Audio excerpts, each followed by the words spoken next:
সকালবেলায় ঘুম থেকে উঠে স্নান টান করে আগে পুজো দিয়ে নিলাম। আজকে হনুমান জয়ন্তী, ভাবছিলাম মন্দিরে যাব, কিন্তু শরীরটা এতটা ভালো না, কারণ ভীষণ গরম পড়েছে বাইরে। আর আমি যেহেতু ঘরে মূর্তি পুজো করি, তো ভাবলাম ঘরে পুজো দিই। কালকে ফুল প্রসাদ টসাদ সব কিনে রেখেছিলাম, তো সেই কারণে ভাবলাম যে আমি ঘরেই পুজো দিই। তো যাই হোক, সুন্দর করে ঘরে নিজের মতো করে পুজো দিলাম। 108 বার রাম নাম জপে, হনুমান চল্লিশা পড়ে, সুন্দর করে ধূপ প্রদীপ জ্বালিয়ে নিজের মতো করে পুজো দিলাম অনেকক্ষণ ধরে। পুজো টুজো দেওয়ার পরেই তারপরে রান্না বসিয়েছি। কি রান্না করছি তার মধ্যে একটা আইটেম দেখালাম, ভিডিও করতে পারলাম। ভেন্ডি চচ্চড়ি করছি। ভেন্ডি আর আলুটা ভেজে নিলাম, একটু তেল দিয়ে দিই, ফোড়নটা দেবো মশলাটা। ব্যাস ব্যাস ব্যাস ব্যাস ব্যাস বহু তেল দিয়ে দিয়েছি।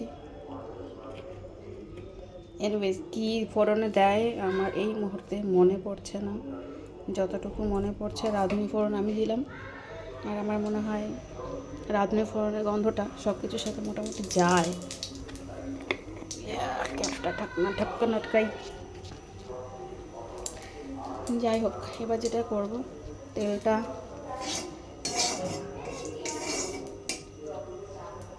আর এর সাথে দেব আমি এই যে বাটা, এই পেস্টে আছে একটা ছোট একটা পেঁয়াজ আছে, একটুখানি জিরা আছে, একটু সর্ষে আছে, কাঁচা লঙ্কা আছে। এটা হচ্ছে পেস্ট। এই পেস্টটা আমি এখন দেব তেলে। ধোয়া ব্যাপার।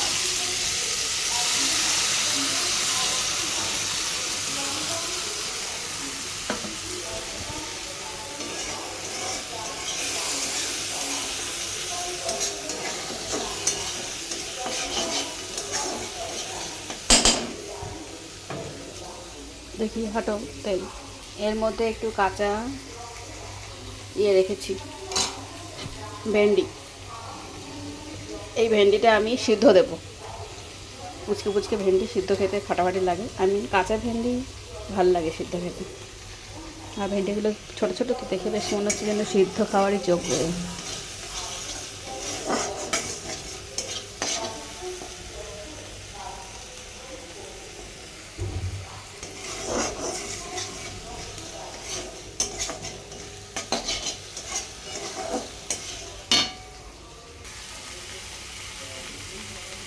এবার দিয়ে দিই নুন, অল্প স্বল্প করে দিই সব, হলুদ,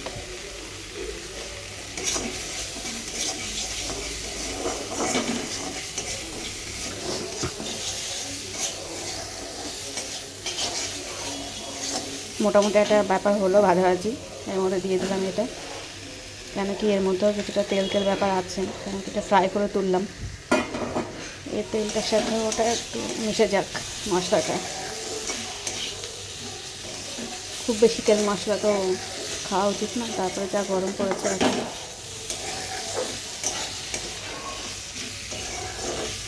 ভেন্ডি চচ্চড়ি, ভেন্ডি সিদ্ধ আমার ফাটাফাটি লাগে।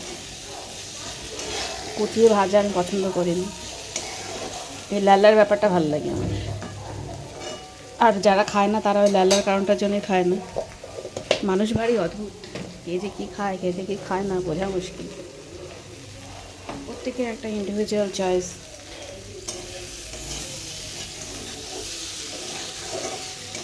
যাই হোক, আমি নাড়ানাড়ি করতে করতে এটা একটু হোক, তারপরে হালকা জল দিয়ে ঢাকা দেবো, তারপরে নামাবো।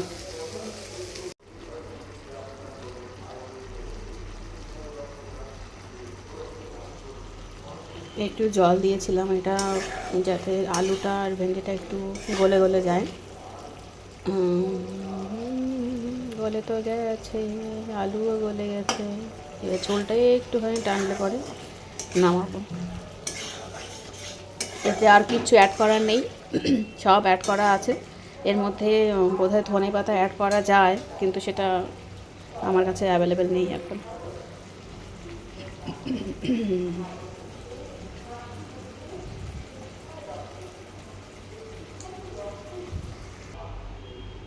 রেডি হয়ে গেছে, নামিয়ে নিলাম। খেতে কীরকম হয়েছে সেটা খেয়ে বলতে পারবো। Tata, bye bye.